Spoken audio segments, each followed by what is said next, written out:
Good morning, everybody. Phi Farley here. It's May 15th. We're halfway through the month of May, and we got a little bit of American League, a little bit of National League, and a little bit of Interleague here back at the baseball action. So, real quick, first I want to say thanks to the subscribers, thanks to new subscribers. Welcome. Hopefully you enjoy the content. Second, yesterday was on San Diego Padres. There was probably 5 sharp plays yesterday to go with. Posted another one, which was Devil Rays. So Devil Rays came through. Milwaukee came through.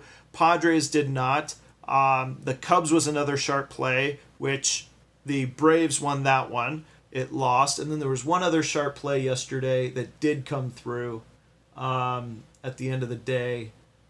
I don't remember what it was. But anyway, so I missed on the Padres. Thought it was just as I thought through about 6 innings, and then Colorado knocked in 3 runs. I thought it would be the Padres knocking in those 3 runs to hold on to a 6-4 win. So caps off to the Rockies. All right, moving on to today. Interesting line movement and some betting. The biggest game of the day is going to be the Yankees at the Nationals. I think this is an interesting line, opening up at a 122 in favor of the Yankees, moving up to 128. And bigger money is still coming in on the Yankees. 80% of the cash on the Yankees, 67% of the tickets on the Yankees. I find that surprising. Gio Gonzalez on the mound, the lefty. The Yankees are 18th in baseball hitting against lefties. And Gio Gonzalez is one of the better ones. I'm just kind of surprised by this. But because of the line movement, because the movement has gone up, I would have thought it was going to go the other way, bracing themselves for a backlash. Bets against the Yankees and for the Nationals. Nationals are hot right now, just as the Yankees are, but no reason to fade them. And so, but I'm going to pass on that one and sit back and watch it. One other thing to note, keep an eye on the Mariners-Rangers. Mariners are going without Cano. They first game without that yesterday. They scored 1 run, won 1-0. Their offense may be going down a little bit, their production without Cano at the core there. Nelson Cruz gets good pitches because of Cano hitting third. So now they lose Cano. They're going against a good lefty in Mike Minor. Seattle Mariners are 3rd in baseball against lefties, so they do have good offensive production against left-handed pitchers, but they're getting a good one in Mike Minor, the former closer with the Rangers. I'll be curious to see. Now we're getting bigger money in on the Mariners, but the line is moving towards the Rangers, opening up at a -138 in favor of the Mariners, dropping to a 129. The game I want to get to today, the game I want to cap for you, is the Toronto Blue Jays going to the New York Mets. We have Garcia versus Syndergaard, 2 guys who have been in the league for some time, so we have some data on them, but really what we're going to be doing here is fading the New York Mets. Mets are just doing awful. We're getting great value on the Toronto Blue Jays. Depending on your book, you either got a +140 to a +145 at this point.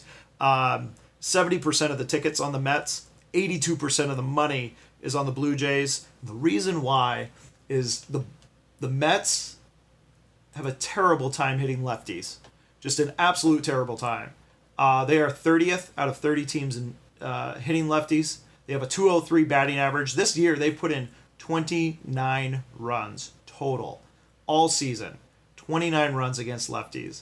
They have a .568 OPS, on-base percentage plus slugging percentage, just showing you that not only are they not getting hits, they're not getting production out of them. They're not getting home runs. They have 3 home runs on the entire season against lefties.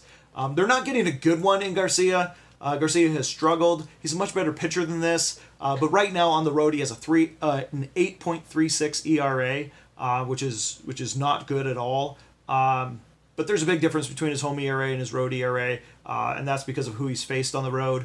But he's getting the best opportunity he can possibly get to get his ERA down against on the road today. So now, that's one side of the equation. The other part is Syndergaard has really struggled, and struggled as of late. In his last 3 outings, he is getting innings in, 7 1/3, 6 and 6, but he's given up 6 hits, 10 hits, and 6 hits. He's getting hit quite a bit. His ERA at home is a 3.62 ERA, a 1.32 WHIP. I mean, there's nothing to get excited about with Syndergaard right now.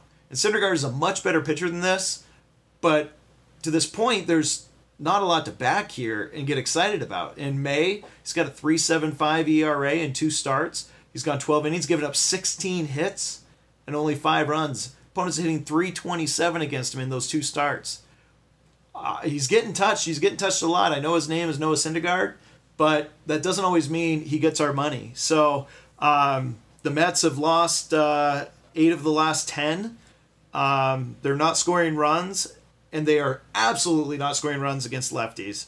So the only way I see the Mets winning this, even though they are a minus 152, the only way I see them winning this is scoring 4 runs and giving up 3. That's going to be the only way. I just don't see them running up the score against a lefty.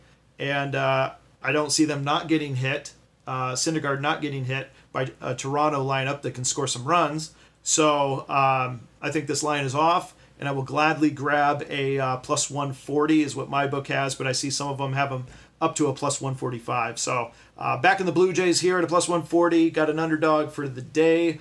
Check out my other picks down in the comments. Good luck, everybody, and throw yours down there as well. I enjoy that for good conversation. I enjoy seeing what other people have. Unless, of course, you're going against me, then bring it on. But anyway, good luck, everyone. I'll see you again soon.